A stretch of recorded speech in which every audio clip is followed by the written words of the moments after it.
The first 3 weeks of the eruption here in Hawaii, crazy things would happen in the middle of the night. A new fissure would open up and it would threaten a new neighborhood. Thousands of people were evacuated from their homes. I started the Hawaii Tracker Facebook group to help people understand what's going on and get their questions answered. Hey, how's it going? We're live. This is Fissure 20. We had hundreds of people all throughout the neighborhoods sending in videos, articles, and images. We spend a lot of time making sure the accurate information gets out. This is live. There's still lava moving. They weren't just sharing a story, they were helping their neighbor. If a family was being evacuated, my group would just jump in and help out. It was huge. They were watching out for each other. Hello everybody, thank you for coming. Thank you for the support from everybody. As we go through this, we're growing closer together as a community. When tragedies like this strike, you really realize how much you need each other.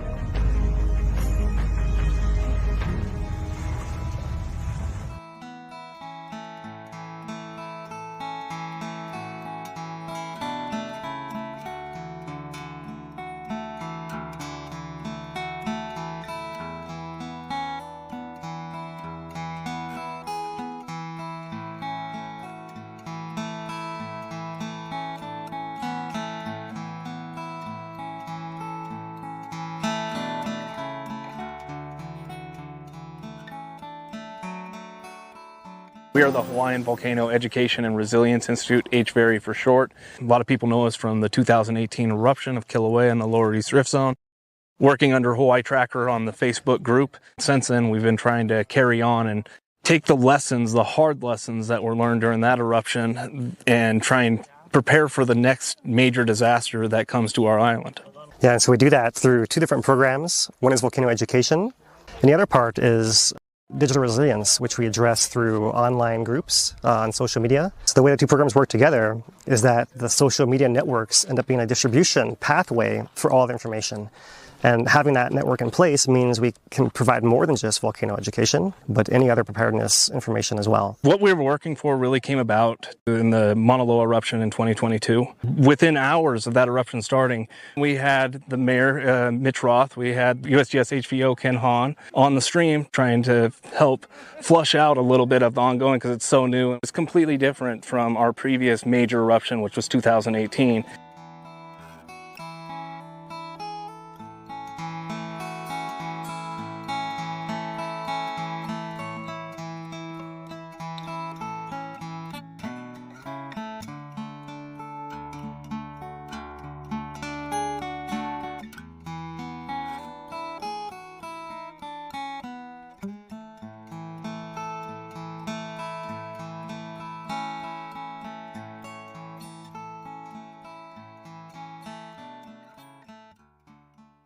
One of the things that Talmadge and I were talking about was how do we deal with social media? It was something we needed to figure out and get right.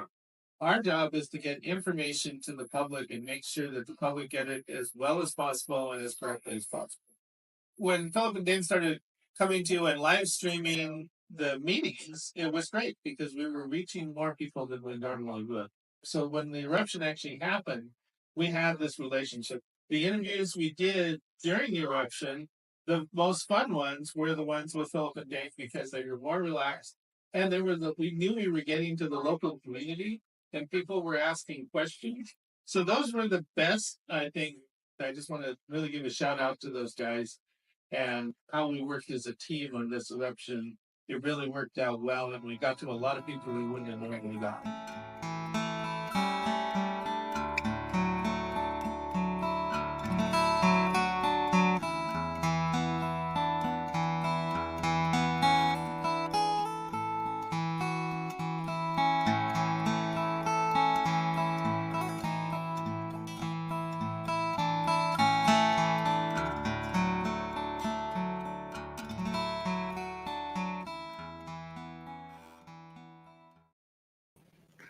Think we're live.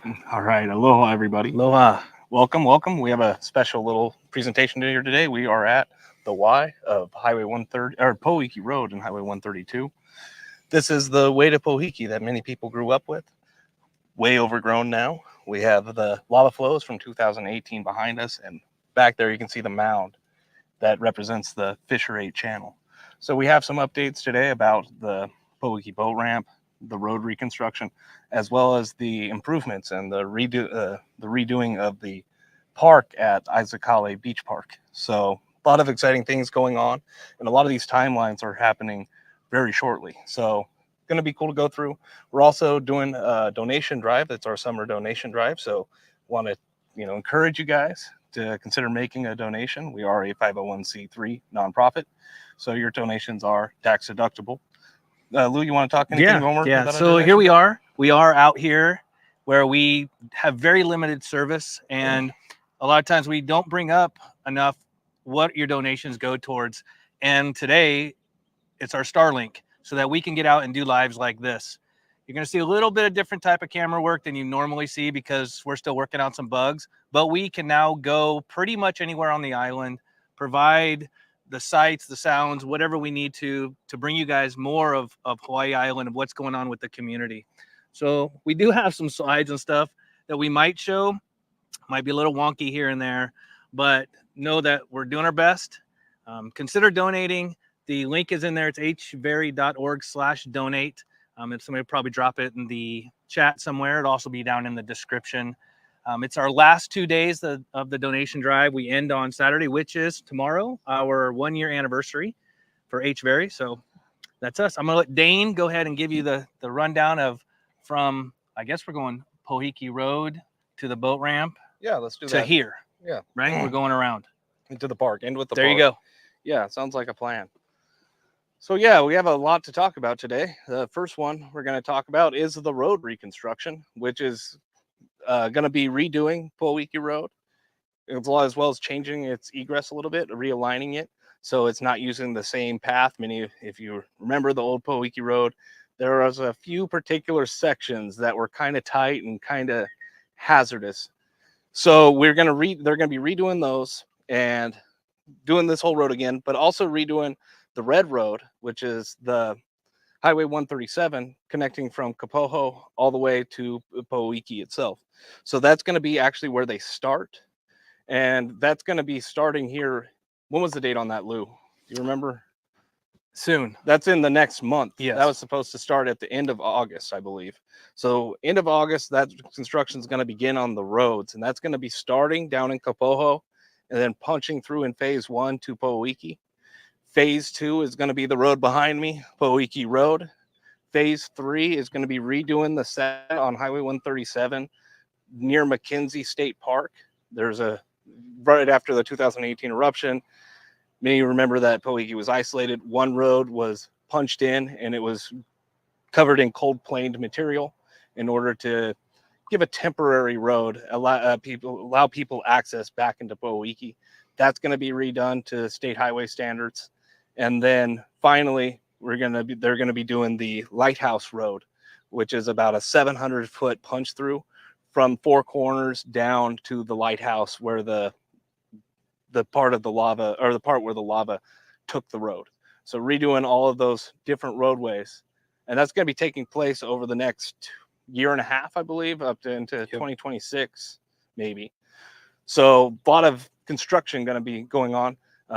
Yamada, I believe, is the contracting company that is won the bid for this. So it's already gone out to bid, already won. And you might have heard that the plan has changed for the construction. Is just the phases in which what went first got restructured.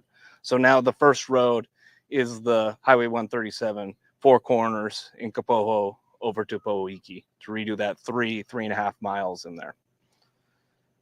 Do we have anything that we could show on that, Lou? I don't have an option here. God, this is where it gets a little funky, guys. Hang with me. Well, we're going to see if we can pull this off. Mm-hmm. How's that? There we go. So that is the map you guys are seeing with the sections and dated out. Stage 1, stage 2, stage 3, stage 4 is all on there. All right. So yeah, you can see now the roads in which we're talking about. And we're now right here. We're at the top of Pohoiki Road, just where the lava crossed the road. We can see how much it's overgrown in the past 6 years behind me. We'll go take a look a little bit later down at the road and some of where the lava took it. But we're going to go through, I think, the updates, cycle through them a little bit to begin with. So Pohoiki Road, about to begin, probably end of the month, hopefully. We can get the bulldozers on the ground and start making trails. So exciting news there. Going to the boat ramp, you think we're ready for that? Yeah. All right, moving on to the boat ramp. So there's 3 major projects, right? That was the road reconstruction. The second major project is dredging the sediment and sand and rock that had collected to block the Pohoiki boat ramp following the 2018 eruption. Now, this sand, sediment, it mostly inundated the area in the year after the eruption ended. And since then, it's been in a more or less equilibrium. There's been some sand that's gotten washed further down the beach, but Pohoiki is still blocked. And the boat ramp right now naturally doesn't look like it has any chance of reopening. So the plan is there to dredge out a section. At the widest part of it would be 168 feet, I believe. And that would create a channel, an unsupported channel in Pohoiki Bay, removing the sand out of there and then allowing the boats to get access. At least that is the plan. That is stated to begin in late September, early October. So just after our roads begin is we should be beginning the dredge. Now there's questions as to how well the project is going to, what it's going to be able to deliver. So the original program was agreed upon by the community, was stated to cost $40 million. Went through the legislator, got to the governor's desk, and then the budget allocations and things happened and it got basically vetoed. So what we did get was $5.6 million. And with that, they're going to take out as much sand as they can and kind of hope for the best. It's going to be really interesting. And there's a lot of parts that if any of these projects were to fail, my money is on the boat ramp dredge, right? In terms of it maybe being cleared out and then the dominant ocean currents or even a southern swell could potentially or likely even fill in that area again that was just removed. It had all the sediment removed from it. So I just put the map up of the entire area there, and Dale's talking about it's 320 foot long ish, right? Yeah. Makes a little L once you come down the boat ramp and hang a little left to head out to sea. And at the narrowest point, it's somewhere around 160 feet. That's the widest. Or widest point right there. So it's kind of it's different than it was when it was up before, because you can kind of go out and there's a wide opening and head out. This one's a little bit tighter, so it's going to be an interesting dredge. Yeah. Right. And it's been a long process. Right. I mean, this process started immediately following the 2018 eruption. And after years of talking with the fishermen and the community, a plan was finally brought forward. And that's not the plan we are doing. Right. That's the frustrating thing about this one is the other plans that we're talking about today with the roads, with the park. A lot of accommodations were made by the county and the state to be able to be flexible. Don't you think, though, it's kind of, in one way, it's kind of a good thing. We design something, then a bunch of people look at it and say, you know what, I run a boat out of there, or I'm an engineer. Let's redraw it. So maybe it's a good thing that they've got to this point, because we don't know how many times they've redone something.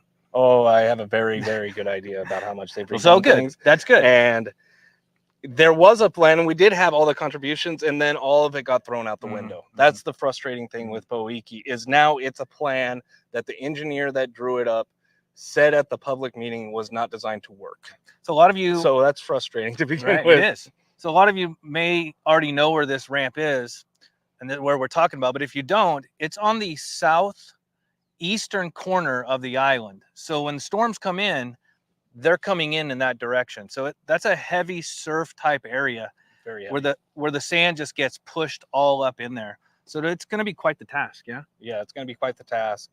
And that's one of the ones I'd love to have a camera up above all of these projects as they're going. Mm-hmm. But that dredge, particularly at some points where they're testing to see the integrity of it, it's going to be very interesting to see how it goes. What about we don't know. What about the park area? Okay, moving on to the park. So Pohoiki Park in 2018, about half of it was claimed.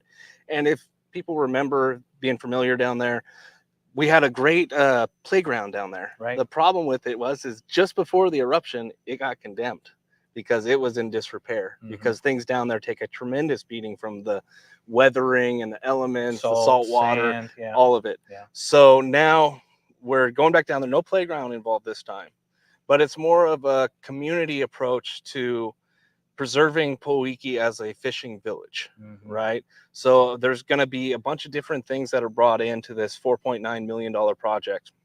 And it's going to include a large pavilion. It's going to include paved parking areas and different individual stations set along paths. So individual families can go find a spot to cook out or just to have a little picnic, things along those lines, as well as a large grassy area for larger events that we can do. Haliva'a, which is a place for the canoe clubs to store all of their different canoes and different paddles and everything in there. But the main thing, and people that might question immediately, is what about security, right? So to alleviate that, the access is going to be redrawn into the area that is now has the bathroom. That's going to be the area that houses all of these improvements, is that same area. But to change some of the entrances around, and then to put a security station with offices for a guard that would be able to watch over all of the important areas inside of the new beach park to ensure that something like the ATV doesn't get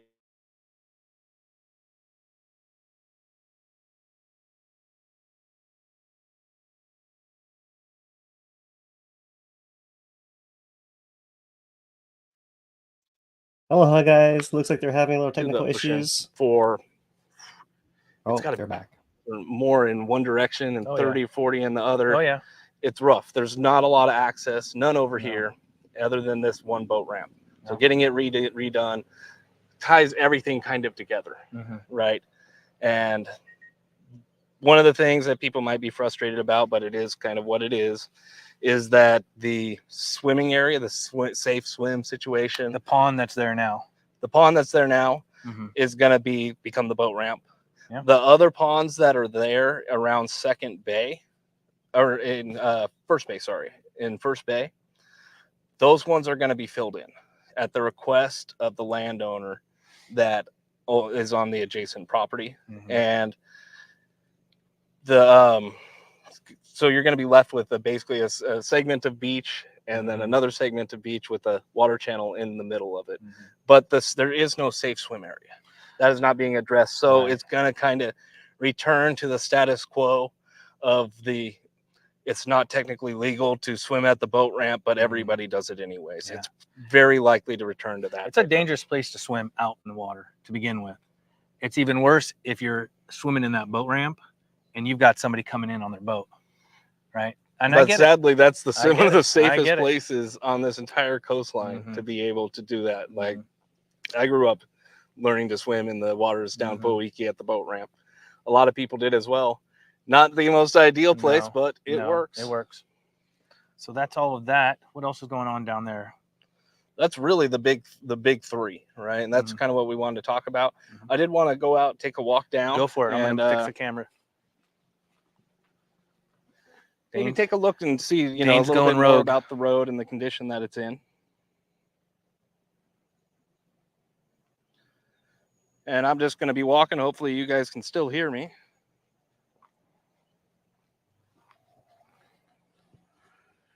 How we looking, Lou? We're good. All right. So this is the old road. See how overgrown it is?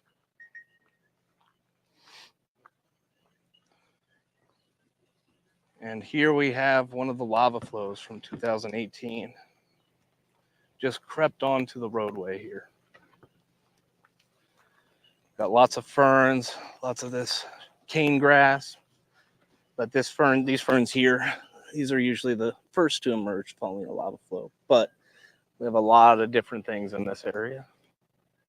Yeah, they're growing out of the middle of the road. That's interesting. Well, I wish I could tell Dane He's starting to drift a little too far from the mic. Let's see if he starts talking. Just right out of the roadway. I can hear him. You see the alignment almost on the center line there.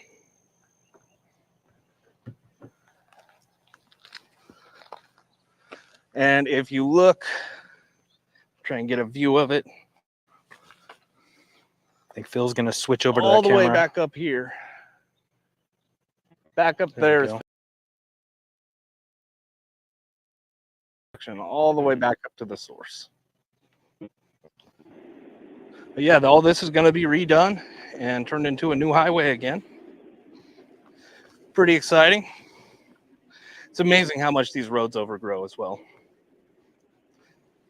All right.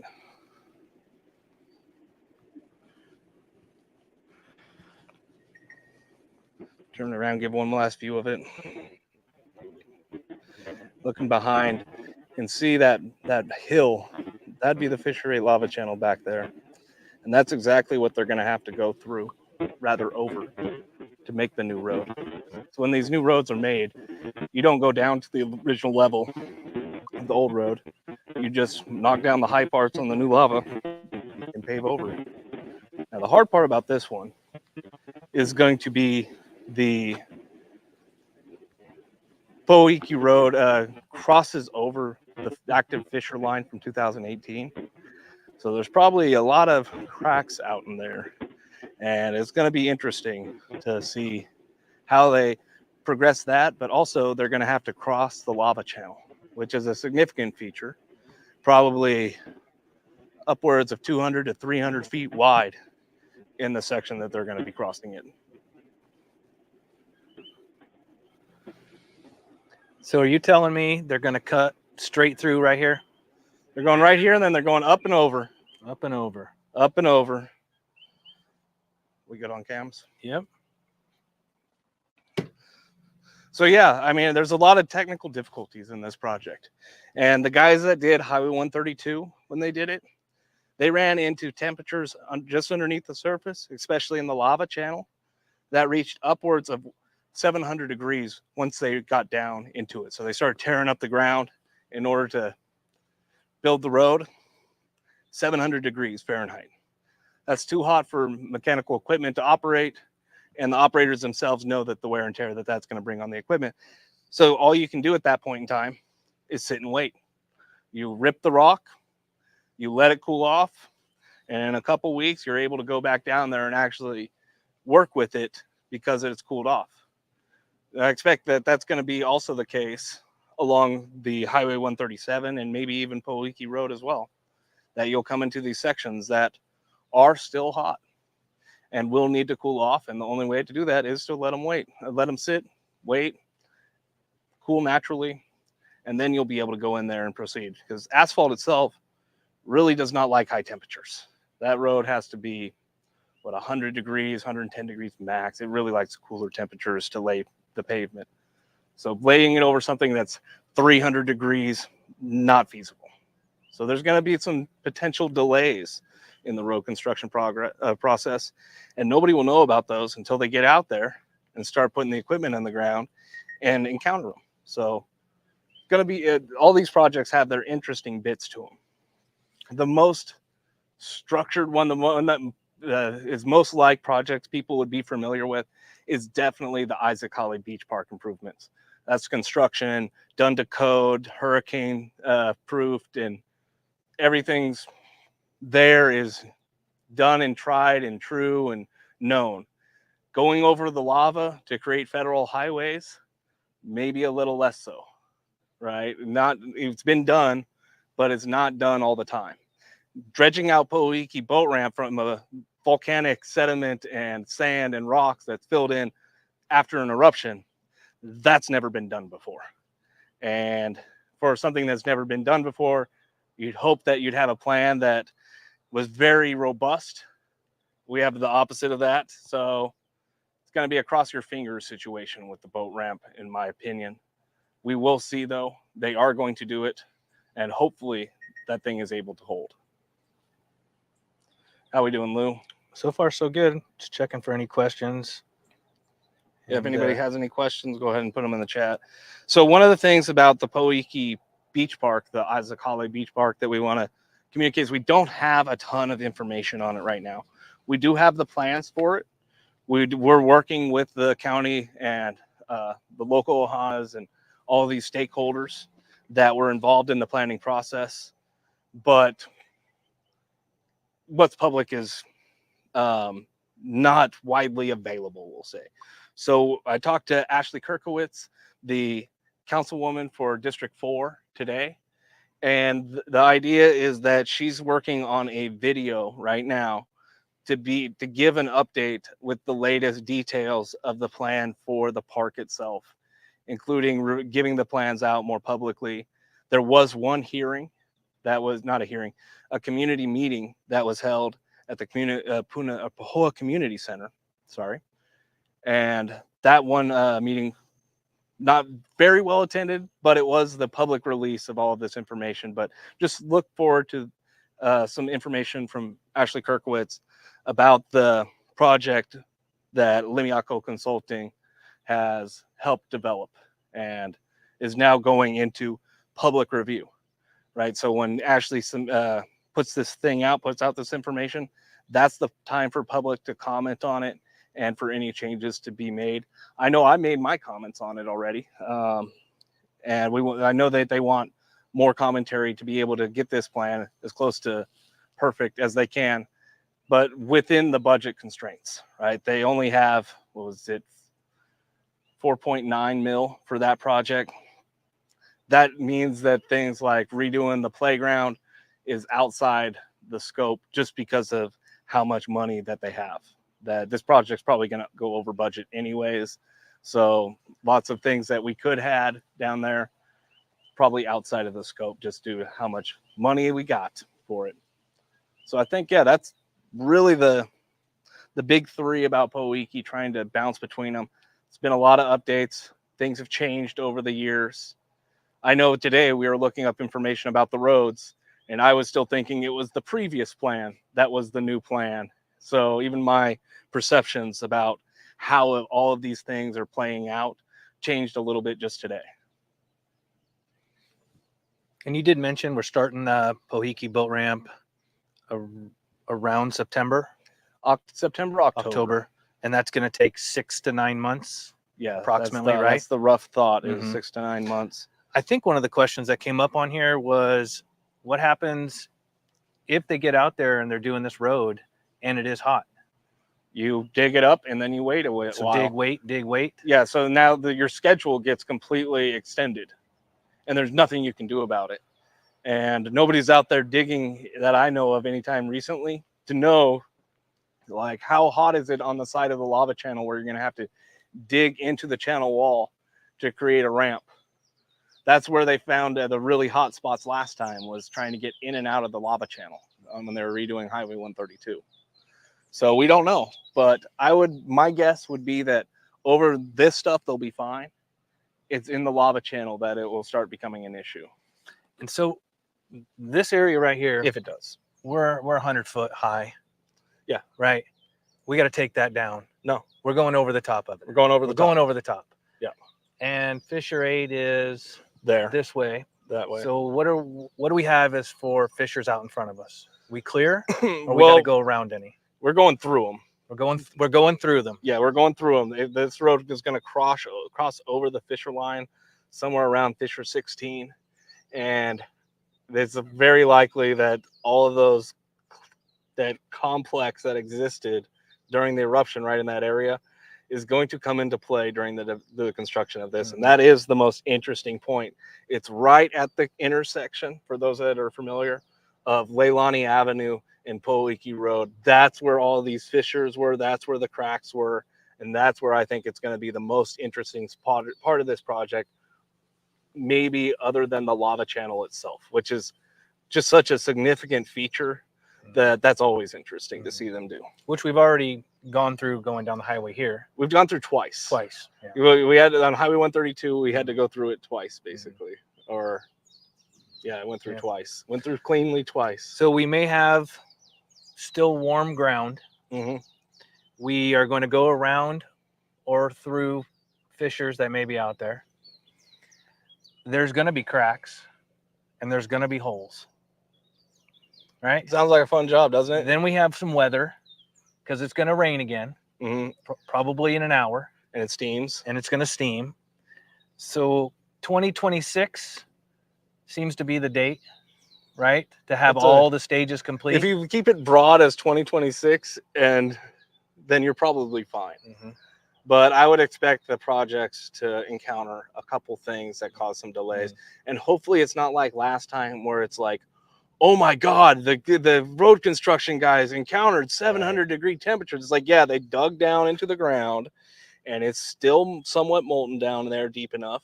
The thicker that lava flow is, the better it's able to retain heat. So the part that we were just on out there, maybe 3 feet thick. That is totally cool and has been totally cool for years. Down where they're doing Highway 137, probably averaging 60 feet deep. Maybe more, maybe a little less in some areas. That's gonna, and it's like a giant jelly donut in there, right? And the bigger it is, the better it's able to retain. So you start digging down, you can start getting, maybe you're not going to hit the jelly, right? But you're going to hit spots that are maybe heated by the jelly and are hot enough that you got to call work for the day, and then maybe go mess around on the upper section doing some things. Well, you know, they're gonna have to be flexible. They're gonna have to be flexible. So take us down to the lighthouse. That's a 700-foot road that they're going to build. But there's a little bit more involved in that because they don't really have an end date, because they're working on cultural awareness, the sensitivity that's down there culturally. That may, they don't really have an end date on that, right? So Lighthouse Road is complicated because there's Iwi Kupuna down there. There's grave sites that are not just in a graveyard, but also outside of the graveyard. Right. And preservation of those is a high concern over there. You have a lot of different parties involved, but the idea is that they want to create a management plan to be able to mitigate the flow of people potentially trying to come down into that area, right? To maybe go to the new beaches, or because they know people are going down there in droves anyway. They want to do it the right way, get people to go in the right area, and they know that's going to take some time. That's why this is going to push, has the kind of more set dates. It's going to push the fastest. That's going to take a little bit more time. Yeah, and needs more coordination. The thing on that is we need people to come together that are the major stakeholders in that region to come up with a plan that they can agree upon, that's feasible for county, workable for the community, and isn't just, put up a gate and block everybody, because that's probably not going to fly. No, it doesn't fly now. And it's been tried. And the thing about that road is that many people have taken four-wheel vehicles out there since the 2018 just to drive over it, and eventually a road was made, essentially a very rough four-wheel drive road over the lava, and then it was blocked, and then the blockades got torn down, they got built up bigger, torn down again, built, rebuilt. I don't know how much money has been put into rebuilding those barriers every few weeks, every few months, when they get torn down by somebody down there. I'm going to check, see if we got some questions. I hear the phone's still beeping somewhere. Yeah, you'll have to excuse us. We are trying to do this live production here on site, testing out a whole bunch of different things. But again, we're just trying to really close out our summer donation drive here. We appreciate all the support we've gotten so far. All right, I got questions. Yeah. Let's see if I can brighten my screen up here. Where are they going to put the sand from Pohoiki? So the plan for the sand, it's kind of interesting, and since we have all these different projects going around at the same time, there's some potentials for collaboration there. So the first idea is with the dredge. They're going to, when they dredge out the sand, the first thing they're going to do is go put it up on Highway 137, just outside of Pohoiki, where the lava had taken the road. Now that's interesting because you might remember that that's also the first road stated for road construction to start at the end next month. So these kind of things don't seem to mesh exactly, but it's probably going to be a situation where the road just goes through the start of the part that they started to store the sand. And then eventually, When the park progresses more, that sand's going to be used as a base, or likely to be used if the rights can be, a bunch of legal stuff can be figured out. That sand will be used in the construction of the park. There's going to be some features that are created, like mounds, and then they'll put some topsoil. They'll put the sand down, they'll put some topsoil over it, and then plant trees or native bushes or any kind of the foliage that they have all planned out in the plan that's now up for community review. And yeah, that's kind of the plan for the sand. And then eventually figure out what to do with the sand later. That sand is valuable, right? We know that it's a resource. So there'll probably be a way to get rid of it, essentially, to even if it's people coming down and taking it to fill in their yards. Is that what you do? No. Yeah, we got enough rock and sand, right? Is there a link to the proposed routes the roads will take, or there will be more or less following the same original route? So I have the map up there right now. Okay. To kind of show you where it's at. So are you traveling down the same road? Yeah, you're traveling down the same road, and those maps are available online. However, the ones that are online, we found out they get the phases wrong. That was prior to all the changes in which the stages of construction is going to take place. So you'll find some online, and they will look different than the one we are showing you here. This is the most up-to-date one, and we had to go create this ourselves to be able to show you the routes and the stages in which these are going to take place. That was from Patty Byrne. Let's see here. Scott's got a comment. My hope is that they take it to the Lighthouse Beach or another beach.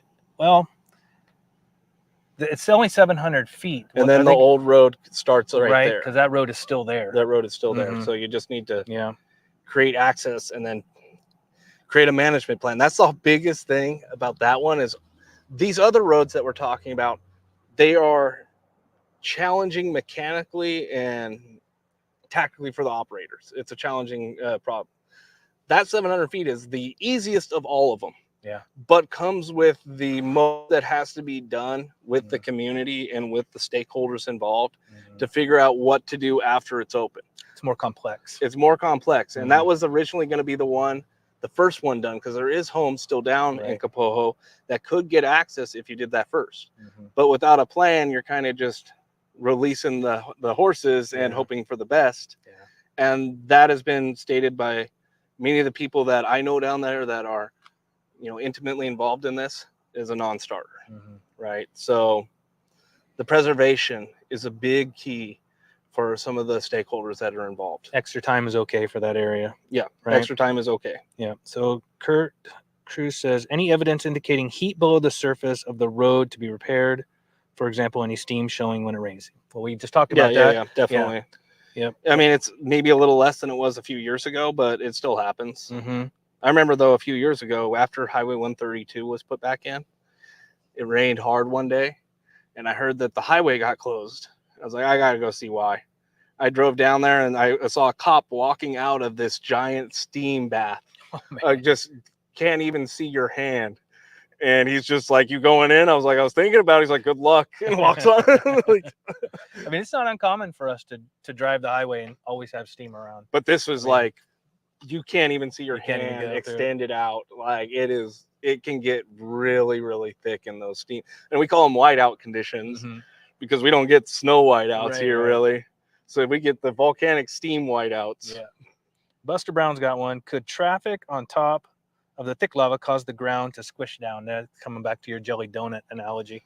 Yeah, I mean, my thing would be earthquakes and stuff like that as well. There's always things that can move up here and change and cause issues. And even we've been asked about it multiple times, just on the highway going out of the Kalapana highway.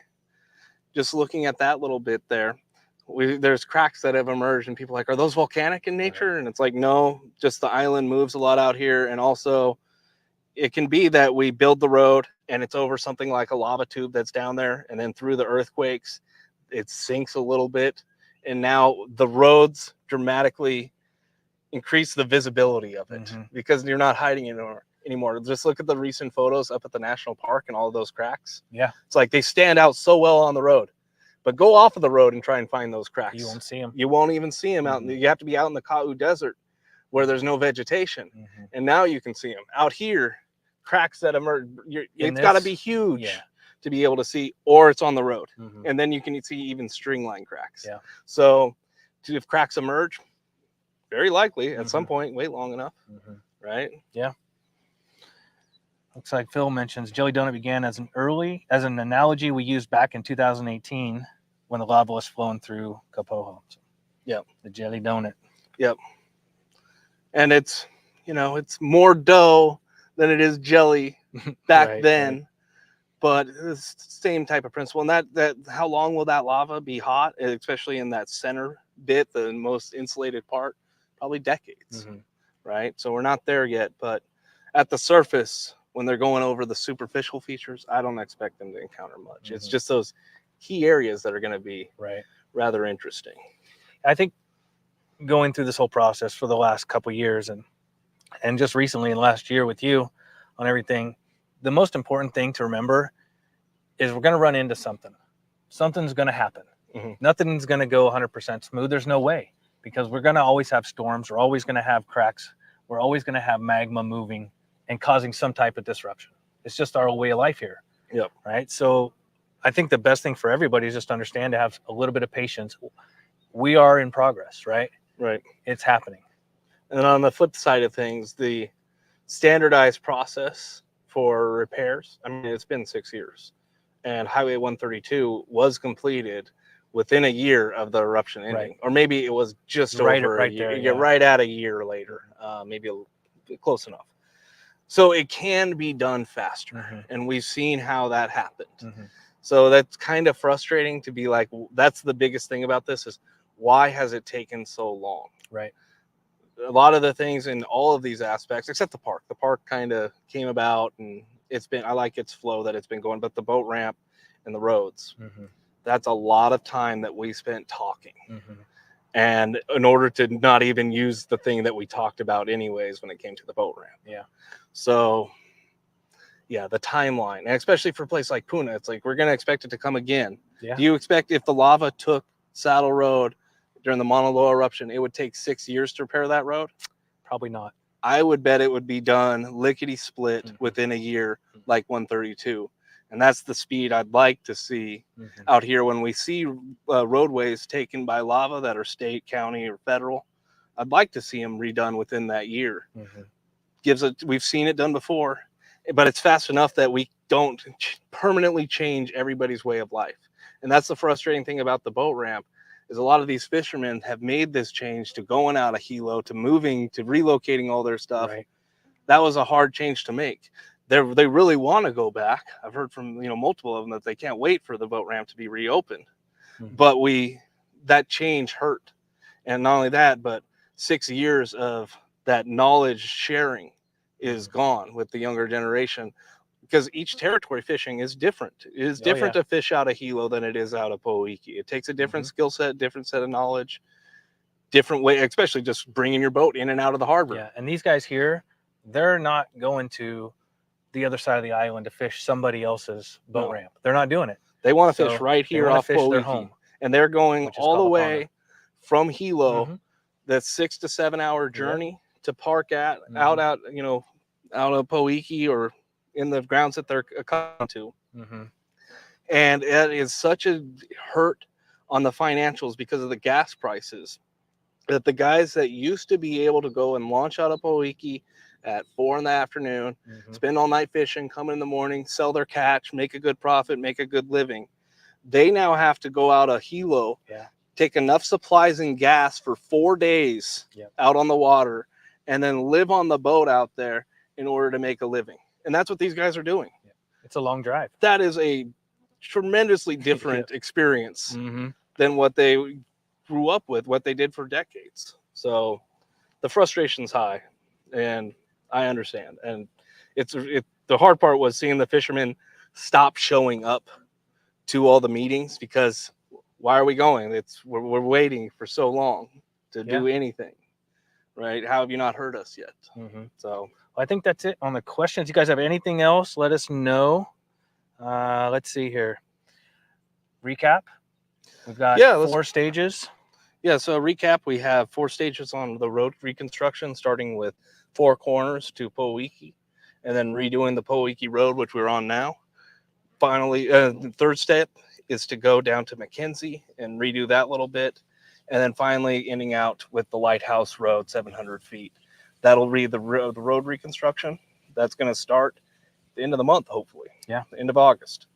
Next one is the Pohoiki Boat Ramp Dredge. That one's hopefully starting at the September into October in that area. And they're gonna be taking out 36,000 cubic meters of sand from the Pohoiki channel and trying to create this channel. And hopefully the boats will be able to gain access again to that boat ramp, and it will last for more than a day, right? Unless the first storm will be really the test. Oh, it's so interesting because usually when you get into engineering, you're dealing with knowns and confidence level, very high confidence levels to the point of absolute certainty. In this, it's like, let's throw things at the wall and hopefully it sticks. Right. Like, ooh. So that's the Pohoiki boat ramp. Finally is the park, the Hale Beach Park.